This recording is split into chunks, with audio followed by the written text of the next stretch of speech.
Good evening, members of the House Ways and Means Committee. Thank you for inviting me. I'm Shelley Hughes, Senator from District M. That is Greater Palmer and Connect Fairview. Happy to be here with you to help you understand what happened with the working group and to answer your questions. Thank you. So the question that I have posed to all the members is, do you believe that the working group report, the recommendations, are still relevant in today's fiscal climate and our situation within the legislature? I would like to give you a very emphatic, absolutely yes. And if you look on the first page of the report under background and you read the mission was to develop policy recommendations that will provide fiscal certainty to Alaskans into the future through means of achieving a balanced budget and resolving the annual dispute over the permanent fund dividend. We have not accomplished that mission. It is still relevant. We still need to accomplish it. I want to give my kudos to Representative Jonathan Christ Tompkins as well. He did an excellent job along with his staff, a lot of work. Somebody mentioned 70 hours, somebody mentioned 80 hours. I'm going to say over 100 because when you add all the phone calls and the back and forth and reading through the materials, there was a tremendous investment. It was in between special sessions. I also want to point out to those that maybe aren't aware that we had actually very credible and highly capable staff helping us. We had Alexi Painter, who was, I believe, on helping us with getting our base understanding and knowledge, and he was with us in meetings, provided lots of documents. So it wasn't like we were just pulling things out of the sky. We had hardcore stuff that was reliable, and we looked at things from numerous angles. I want to mention that we are entering the 8th year that the PFD has been in dispute. But I also want to mention that back in the 90s, there was a call that we have a sustainable fiscal plan. In fact, the Alaska State Chamber was here last week, and their top priority is that we have a sustainable fiscal plan. And they actually said that that has been a priority of theirs for 20 years. 20 years. So I think it is time, and we hit the point, and the reason we've been in this battle, as you all know, I don't need to tell you, but maybe for those listening, was when the price of oil dropped and there wasn't as much oil in the pipeline. We hit the point where Walker then vetoed the amount of the PFD, and this crazy merry-go-round started, and Wielechowski had the case, and the judge basically said, the appropriation powers in the Constitution trump what's in the statute. And so here we are today. So, Mr. Chair, the problem is not solved. There was definitely a give and take. But I want to take you back to even prior to this group. In 2019, I was part of I'm going to get the right name, but I think it was Permanent Fund Working Group. And that also was a bicameral group. And I was one of those members, and I don't think we had as many hours of meetings, but Representative Christ Tompkins was on it at the time, and we got paired up, and we did reports and things and really became familiar. But the end result of that working group was simply don't overdraw the permanent fund. That's as far as we got. But I want to tell you, in one of those meetings, I went out on a limb because I knew it had to be more than that. And I was, just like Representative McCabe, I was, follow the statutory formula. Let's just get on with it. Let's just do it. But then I started realizing when you look at the projections and the size of the draw from the old formula, it was quite a large draw. And you could actually build up your fund if you didn't take that big of a draw. So then I started being a little more open to a smaller draw, but then thought, well, you should still apply that 50-50 Hammond principle, and you'd grow your fund, and it would still be fair. Half available for government, half available for the people's PFD. And when you looked at at the time, Governor Dunleavy was our new governor, and in his budget, he was recognizing the original formula as far as how you'd calculate the PFD, but he was also respecting the 5% draw.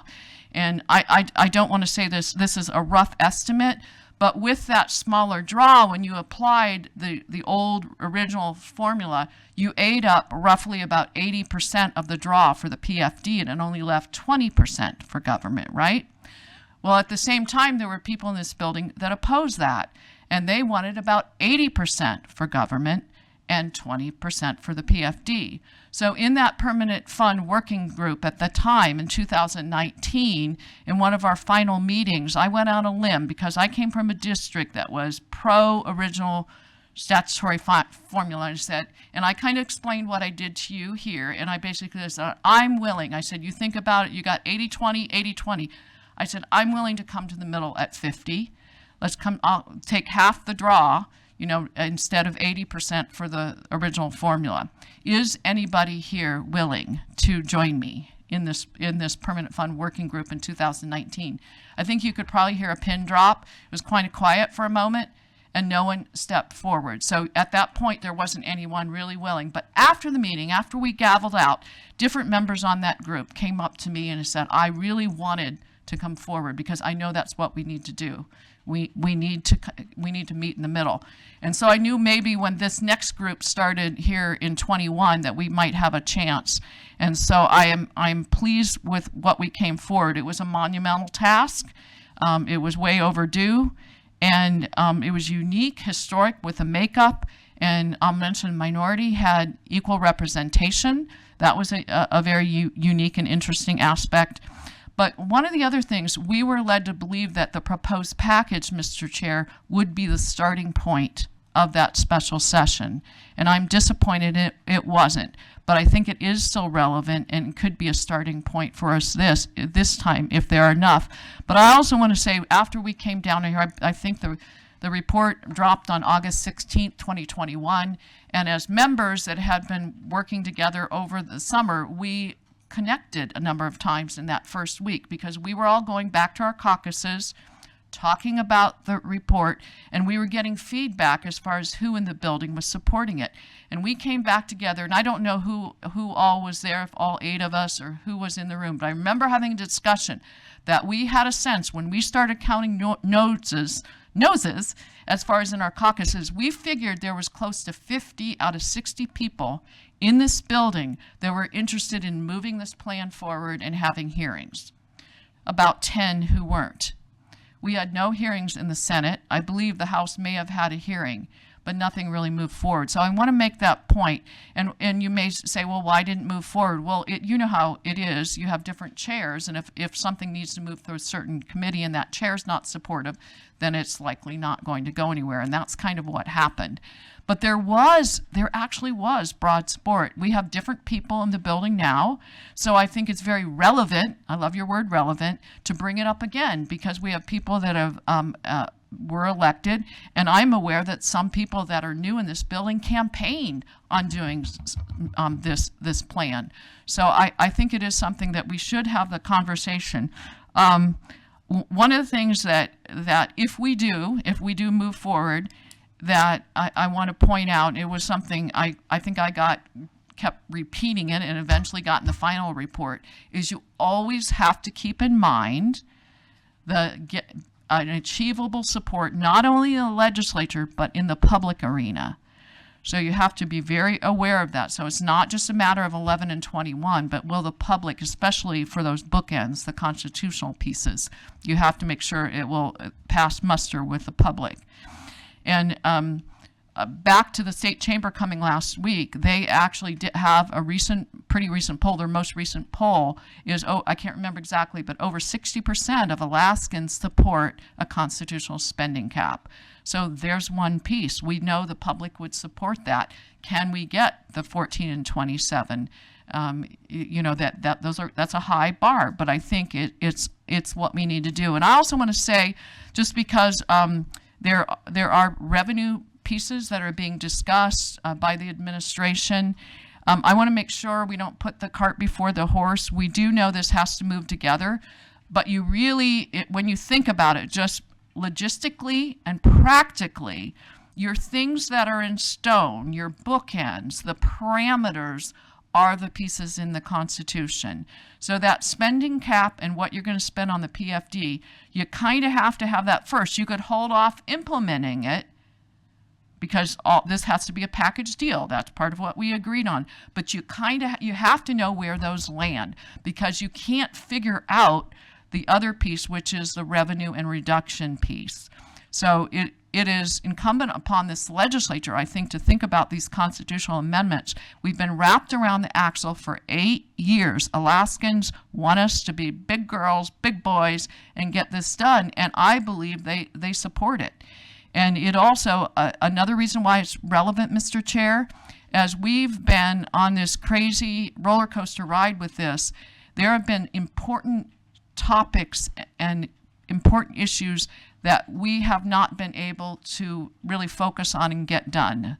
And so it's kept us, distracted us, and that's not good for the state of Alaska. In fact, I will say something, I hope this isn't too alarming to see, but I've been here during those 8 years. And I will say when some people came on one side of the PFD and others were on the other, we still initially worked on other bills and things together, and it didn't matter if someone wasn't for the original formula. If they had a bill, we'd get on board, vice versa. What I saw the last couple of years, which was really disturbing to me, is sometimes those fractures on the PFD were causing people to stop other bills on totally different subjects, whether it be sexual assault or something totally unrelated to the PFD. That's dysfunctional. So I think these are really strong words, what I'm saying, but I believe that we have to step up, and we have to be the leaders that people ask us to be, and we have to, and I think it is relevant to bring it up when we have an unusually high number of new members in the legislature, because I think it's time to count noses like we did too, and then see, do we have chairs that are willing to move this thing forward? So I appreciate the fact that you brought this forward, and I'm sorry I talked a lot longer than the other speakers. Thank you, Senator Hughes, for your lengthy answer. And it strikes me as there's two points that I would just like to communicate to you that I took away from that. One of them is the history of the previous PFD group and the nature of change within the organization. What we're seeing that is hard. It's hard to do, and there has to be some sort of commitment to overcome that inertia to do nothing. And I appreciate that. The second thing that you talked about was what I would term the opportunity cost of further delay.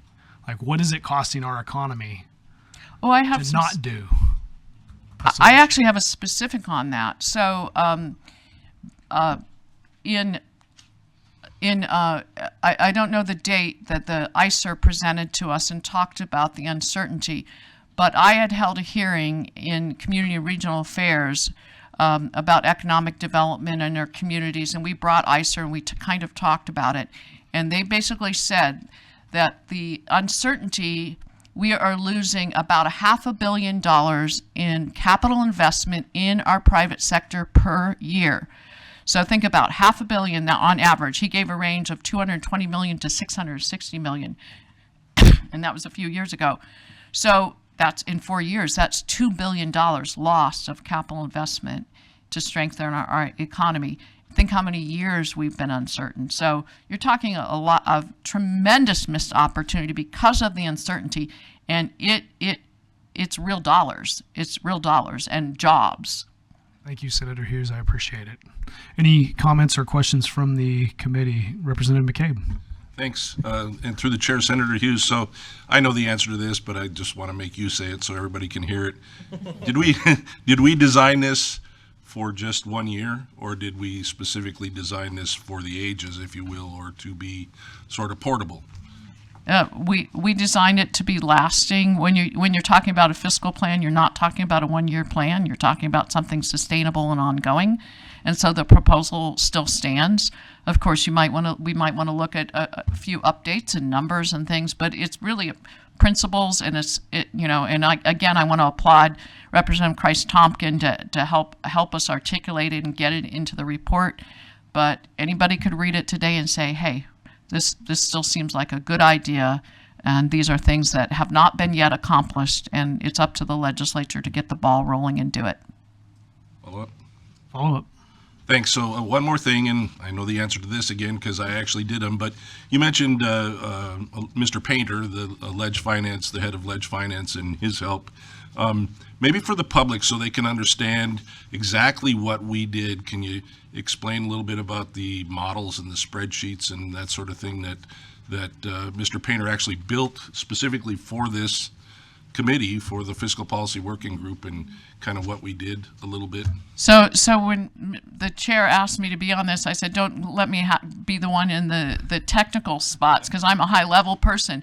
But I will tell you, we had to come to agreement on different things, because I could assume something, you could assume something else. So we had to come together on assumptions, on the revenues, on the projections, and looking at the budget. And one of the interesting things, because I believe one of the prior speakers talks about some people on one side of the political spectrum might be more excited about pieces and those on the other about the other pieces.